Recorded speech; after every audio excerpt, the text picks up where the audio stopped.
Hey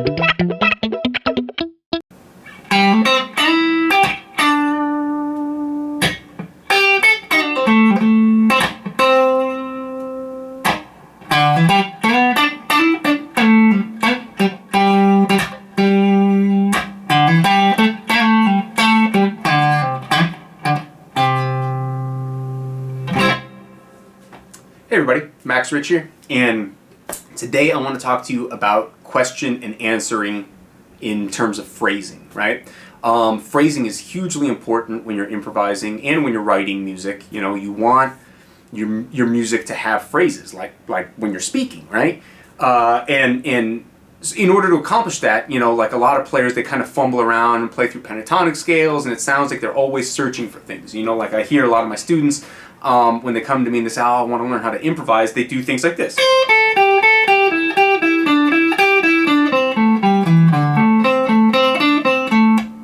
Right? And they're like, was that a good phrase? And, you know, honestly, the answer is no, right? And why is it not a good phrase? Because that sounds like a run-on sentence to me. That sounds like somebody who's just droning on, talking and talking and talking, and there is no substance to their sentence. It's just like a word salad, right? What you essentially want to do is you want to have real small, concise ideas, but broken up into phrases. And there's a very logical and structural way to sort of approach that.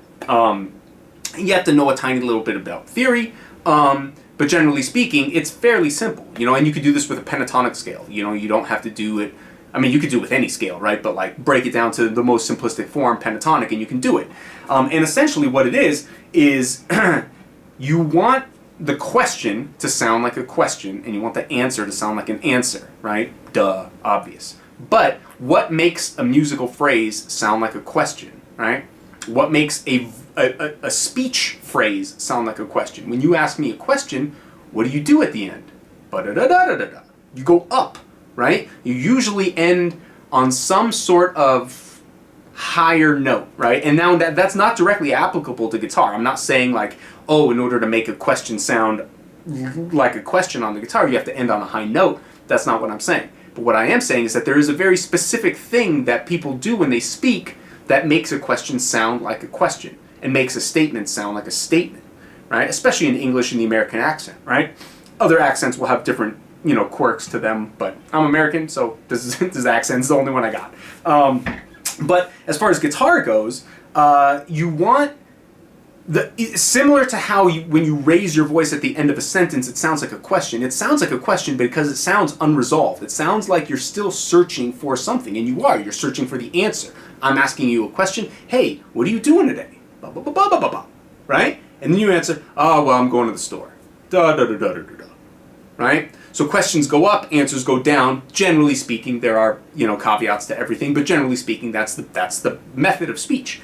So on guitar, instead of going up or going down, it's sort of like what note are you landing on in the scale? You know, so if we're going to play, let's say, for example, in C major, right? And we're going to play a C major pentatonic scale. Right, I know that's not your standard vertical pentatonic shape, but it's a really good shape, so you should learn that one.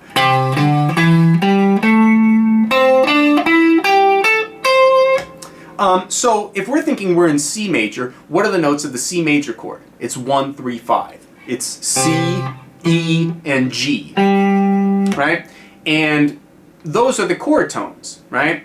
So when we have an answer, we want our answer, whatever phrase we decide, we want an answer to end on one of those chord tones, because we want our answer to be very concrete and very home, and like, this is where we're going. So when I end a phrase that's an answer, I tend to end that phrase on the one or maybe another note that is contained within the one chord. So in the case of C major, I'm ending on the C chord. I would end on a C, or maybe an E, or maybe a G, right? But what about the question? Okay, so now in this circumstance, we have to think what makes the one chord, what tonicizes the one chord, right? What's the opposite of the one chord? The 5 chord, the dominant 7 chord, right? If I'm playing a C major scale and I play the 5 of C, that's G, that's G7.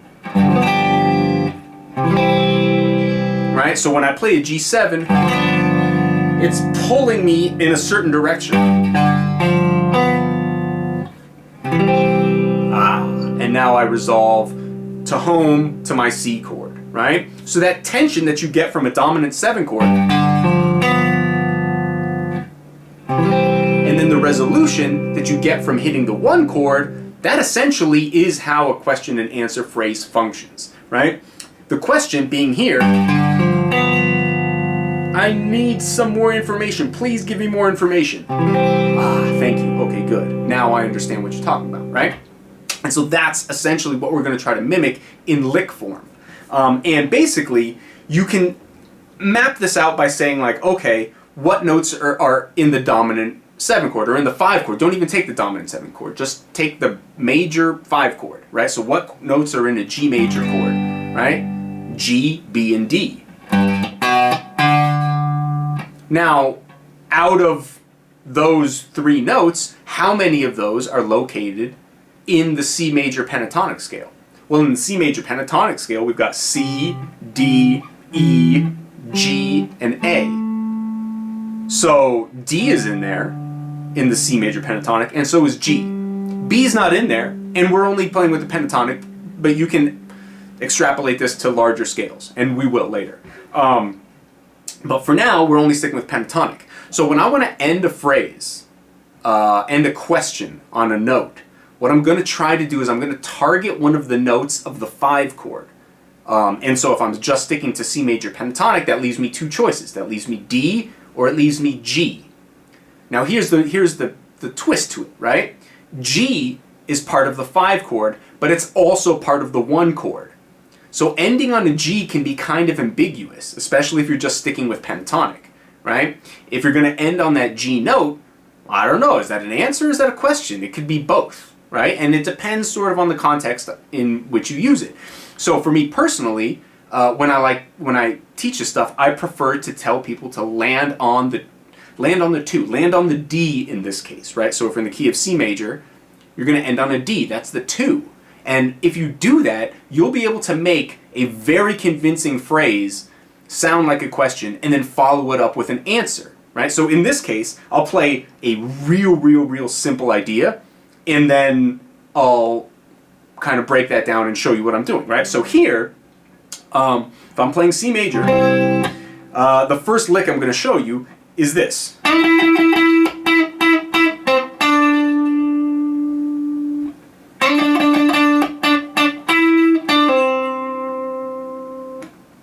Now, like, there's not a lot of crazy stuff going on. I'm playing 3 notes, right? I'm starting on an E, and I play E, C, D, and I just kind of bounce from the C into the D, and I end my phrase on D. And that sounds like I'm asking a question, because I don't have enough information yet. And then I need to follow it up with an answer. And I end that one on the C, right? So if you're looking for like a quick and easy way to get question and answer phrasing out of your guitar, the simplest solution that you can come up with is for the question, end on a note that's located within the 5 chord. And then for the answer, end on a note that's located within the 1 chord. Now break that down even simpler. For a question, end on the 2 of the scale, like I just did. I ended on D. And then for the answer, end on the 1. That'll get you there, right? That'll get you to the answer of like, how do I create this like conversational phrasing, this antecedent consequence in my playing.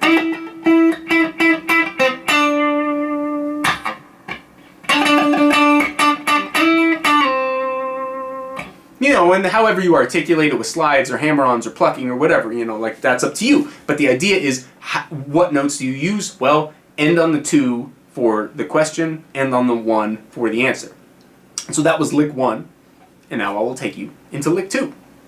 Okay, so lick 2, we're still in C major, and we're going to follow the same general principle, okay? So this is the name, or there's no name to this lick, but this is what the lick sounds like.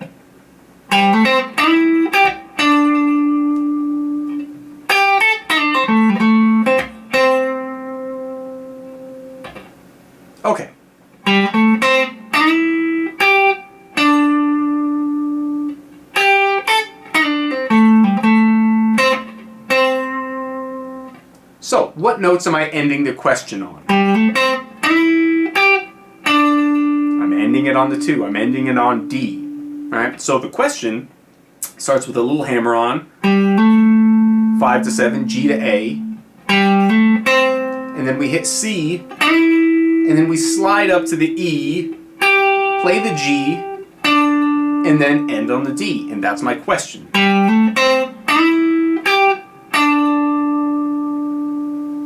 Now, my answer,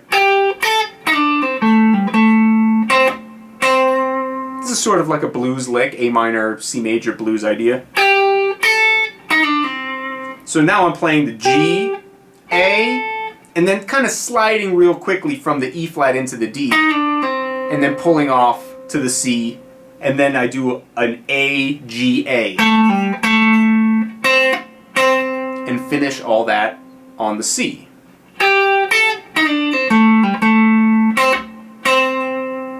So, lick 2.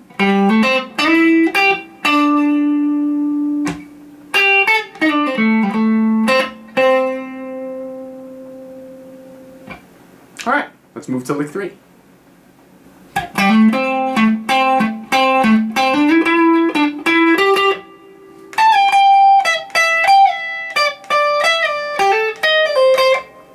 Okay, so lick 3, we're moving positions, but we're still in C major. So the question sounds like this.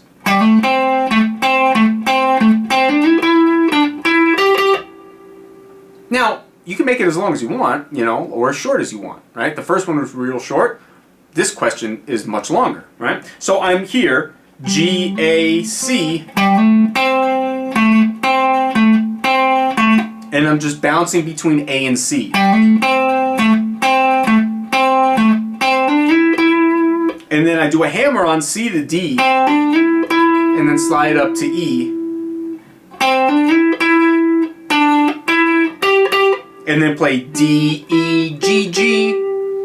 Now before, when I said you can land on the 2 for the question and the 1 for the answer, in this case, I'm not. I'm landing on the G for the question, right? And it sounds like a question, right? And the reason it sounds like a question, right? Why does that G, even though it's part of the C chord, why does it not sound like an answer? It sounds like something needs to happen.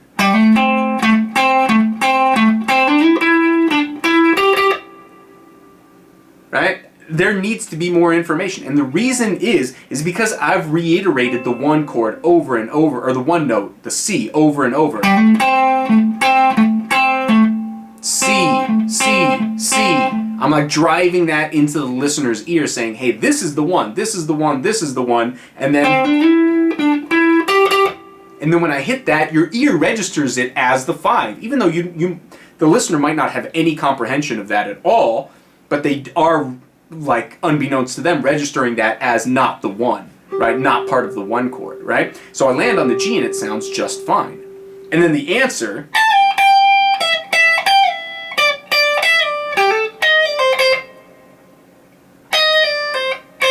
I end on the C right there. So the answer, we're going all the way up to high A and sliding down to G, then playing E, and then sliding down from G to E, and then playing D, and then slide down to D, and then we do a little hammer on G, A, C, and then do a blues move where we pull off E flat, D, C.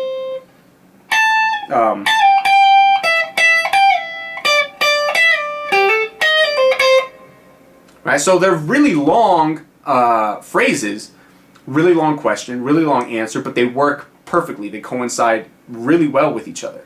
So when you're doing this, make sure that if you are going to end your question on a note that's not the 2, not in this case the D, make sure that you really drive home what note the 1 is before ending on that, because otherwise it could be a little fuzzy, it could be a little ambiguous. So if you want it to really sound like a question and you want to use that G, then you've got to like establish that C is the root, So you end up with this.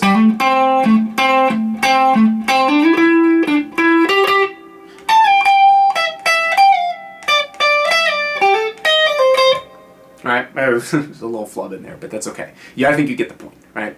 So that was, what was that, lick 3? Yeah. All right, on to the next. Okay, so the next lick, we're no longer in C major. We're going to actually play an A minor lick, but the entire principal function's the same. So for A minor, we're going to want to land our answer on the A, right? And for the question, we're going to want to end on the 2, which is part of the 5-chord E minor.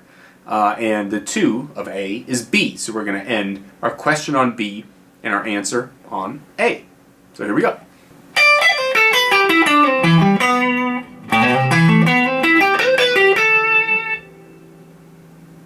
Okay, so this is much more intense. We're definitely no longer in just pentatonic. We're using a full minor scale, right? So what we're doing here, I'm starting thinking about my A right here, A, C, D, E, all part of my A minor scale, and I'm doing a little hammer-on pull-off. So starting on the D. So after that, I end on A, and then I climb down B, G, E. And then I pull off to D and slide down to C. Like that. And then I climb up my E minor arpeggio, E, G, B. Now if you notice, I played an E minor arpeggio earlier in the lick. B, G, E, right? So I'm like firmly establishing the E minor tonality here. Even though I'm using an A minor scale, I'm telling the listener, hey, E minor, E minor, E minor, question, question, question. This is not an answer, this is a question. The same thing I did with that C major lick before, where I was like ramming home that C note. I'm doing the same idea. I'm telling you, E minor, this is the question.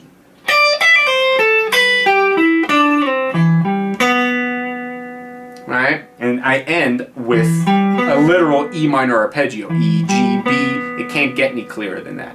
Now I'm going to follow that up with an A minor lick, or an A minor answer, I'll say. Okay, so here, I'm basically just taking A, B, C, and running them together. And then I'm literally outlining an A minor 9 arpeggio. A, B, C, E, A. And then I do it again, B, C, E. So I'm playing 1, 2, 3, 5, 1, 2, 3, 5. I'm doing the same arpeggio twice in a row, telling you this is A minor 9. A minor, A minor, A minor. The same way I played an E minor arpeggio twice in the question, I'm playing an A minor arpeggio twice in the answer to reiterate to the listener, hey, this is the 1 chord we're playing right now. This is the 1. We're going home. And then I end on this, well, I don't end, but I play this G after those 2 arpeggios.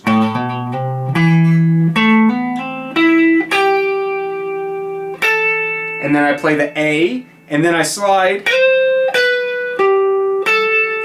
up to C, then B, then G, and then I finish on A.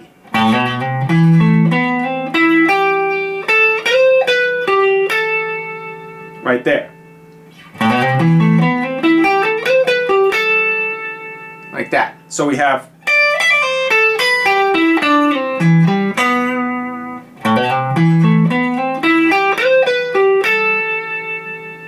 try to slow it down a little bit more.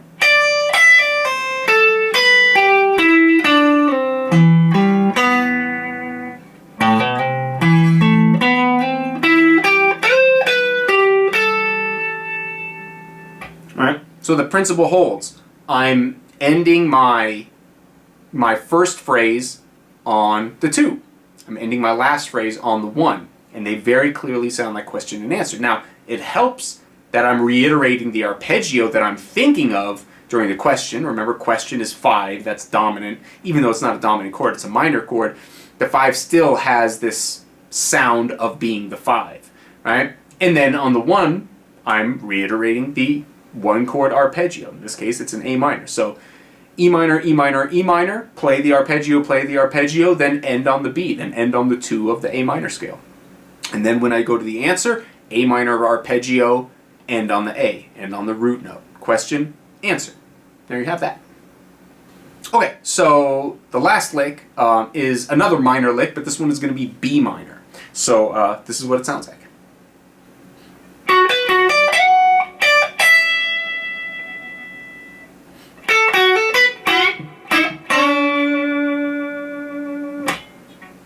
Okay, so now we're starting to break the rules here a little bit. Well, not really. We're just advancing the rules a little bit past where we were. So a few licks ago, we ended the question, that C major one, we ended that on G, and it worked because we were reiterating the home note. We were reiterating that 1.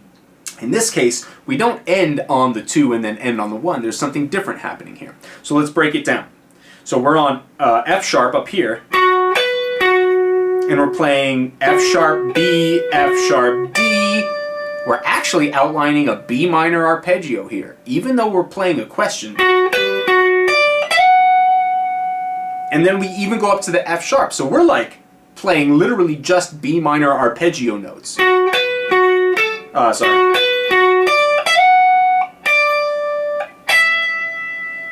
But there we actually end on the E, right? Now, what is E in the case of B minor? Well, E, if I play a B minor scale, B, C sharp, D, E. E is the 4th. It's not the 5th. The 5 is F sharp, right? So why am I ending on an E, and why does it sound like a question, even though I'm not hitting the 5?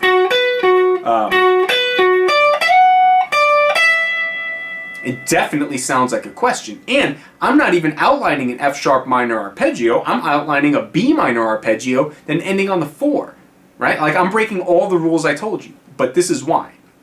I'm establishing a B minor tonality, and then I hit that E.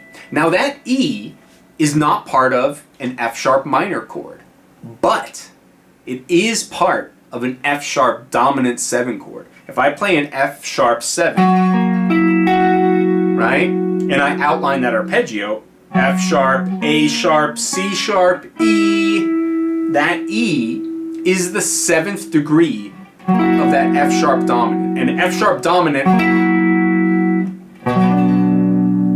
will take me to B minor all day long. Right? So I'm sort of hinting at the 7 of 5, right? The 5 being F sharp, and the 7th degree of that F sharp dominant 7 chord is an E. So I'm playing a B minor idea, and then ending on the E, which is the 4 of B minor, but in the context of the question, it is the 7 of the 5, right? And then I go. So now I jump back to for my answer, I jump back to my B minor pentatonic scale. And then I just kind of play A, F sharp, A, B. And then I do this. So now I'm basically bending F sharp, E, D. So I'm climbing down F sharp, E, D, right? Now, in the term, like, sort of to sum this up, I'm not ending on the B. I'm ending on the D. I'm ending on the 3 of the B minor chord. But like I told you in the very, very beginning, you can end on the 1, 3, or the 5. You just have to make it sound convincing, right? And the way I made it sound convincing is by climbing down 3, 2, 1, I'm sorry, what is that? 5, 4, 3, right? And so I sort of like tonicize that D by climbing into it. Now, a little bit of it, like, let's kind of advance the discussion just for a second.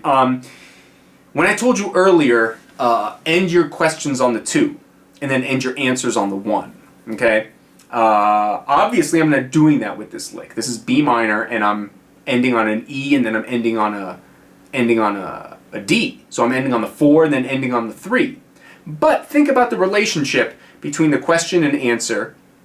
If you end on 2 and then end on 1, and then what I just did here, end on 4, end on 3. They're adjacent notes next to each other, right? That's huge. That's really, really important, right? If you can somehow tie that, whatever the question note, phrase, the note that you're ending your question on, if you could tie that into the 5 chord somehow, in this case it's the 7 of 5, right? Earlier it was just the actual, the 5 of 5, right? Which is the 2. If you can tie that note into the 5 chord somehow, right? That makes some logical sense. It will come across to the listener, right? And then you just go down a whole step, or you go down to the next scale note below that, and that will most likely line up with the 1 chord, right? So in this case, I ended my question on E, right, which was part of the F sharp dominant 7 chord, and then I ended my answer a whole step below on D, right? So first I end on E, then I end on D, right? That's a whole step apart from each other.